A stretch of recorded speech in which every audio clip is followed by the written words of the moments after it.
Johonson short travels or LS7 lifters? Which lifter are you running in your engine? Hey guys, welcome back to the channel. I bought some Johonson lifters for my new motor I'm building for my truck, and I kind of wanted to do a video on them because they was so expensive. And I really want to know, would there really be that much of a difference between the LS7 lifter and the Johonson lifter? I know there's a big difference as far as money wise, but and I also know you get what you pay for. But I know on the Johonsons, a lot of people use them, and trust me, I try to get around on buying them because they're expensive. They're almost $900, $1,000 times you put taxes on them. But it's an expensive lifter, but they're good lifters. A lot of people uses them. I did a lot of research. Boost Doctor, Don't Master, and all them guys uses them. A bunch of local guys around here uses them. Just heard a lot about them. They're really good lifters. But I got both of them here in front of me, and I want to show y'all the difference between the Johonson and the LS7 lifter. All right, guys. Here's the Johonsons that I bought, and the part number on them is 2116. There's the part number 2116 SRK short travel.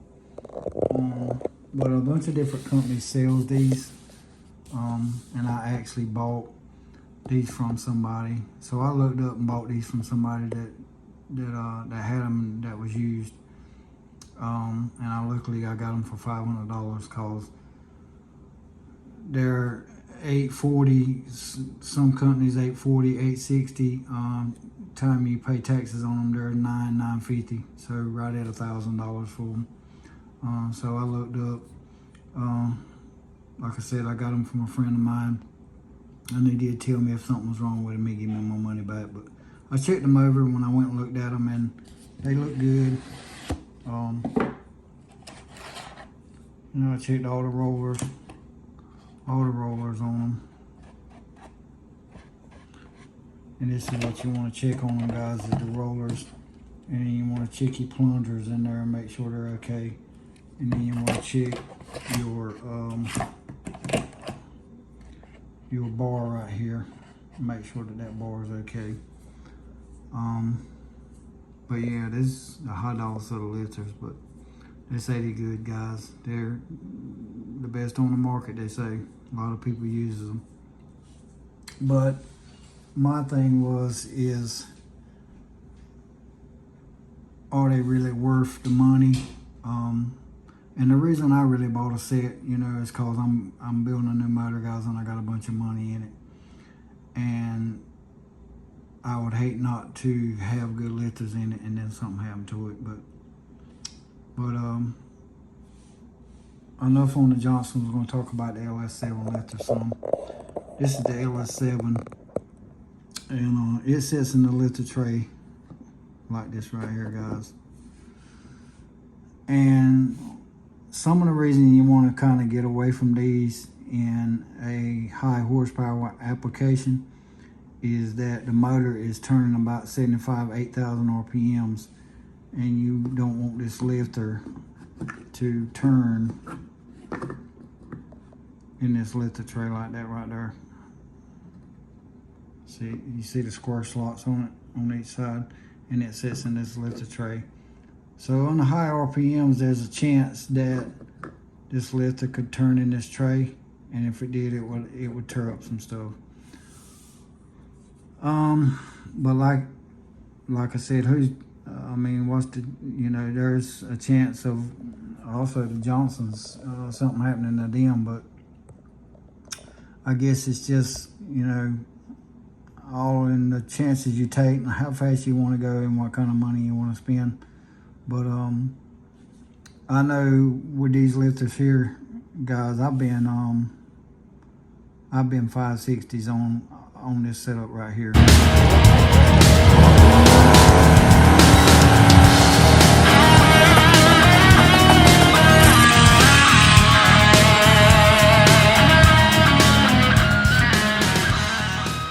pretty fast for a street car. Anything to drive in the street, that's pretty doggone fast. And actually, at the time that I was running my truck, if I'd have had a bigger camshaft in it, I probably could have went low fives with this same lifter and lifter trays. So it's all in, you know, things that you want to try and what risks you're willing to take. But I tell you what I would really like to do if I could really afford it, would take and just try a set of these and just see how fast you could go on a set of these lifters right here. And I'm gonna look around and see if I can't find maybe somebody that's done it. But they say Jonathan Campisi's been some fast numbers on LS7 lifters and the factory lifter trays. But just out of curiosity, guys, I would like to just stick a set of these in a motor. It would be nice to just have a bunch of money to put in the engine and then try a set of these in there and just to see how fast you could go on it.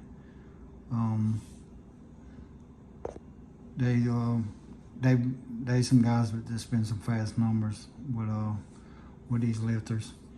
But there again, guys, it's all in, you know, it's all in what you want to spend your money in and the risk you want to take. So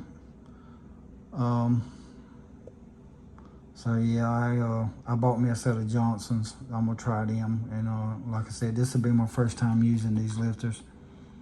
So it's gonna be a new experience for me, but we're gonna see how it works out.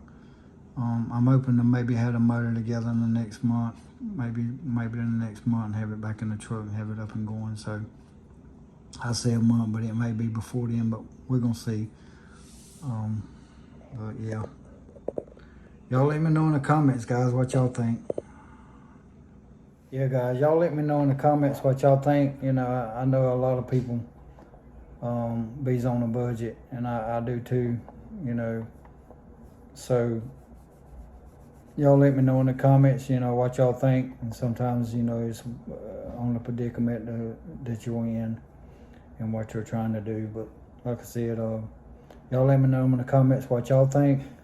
It's just in the back of your mind that if you have about $3,000 in a bottom end on an engine, as far as crank, rods, pistons, and all that, and then, you know, machine work, you may have close to $4,000 in it, and you just, in the back of your mind, you just thinking that, you know, dang, I would hate to put a LS7 lifter in it with a lifter tray and then it spinning in the tray for some odd reason. But, you know, like I said, it's just a chance you take, a risk you take, and all in what you want to do and try to do. So y'all let me know in the comments. Make sure you comment, like, and subscribe, guys, and I'll see you on the next upload.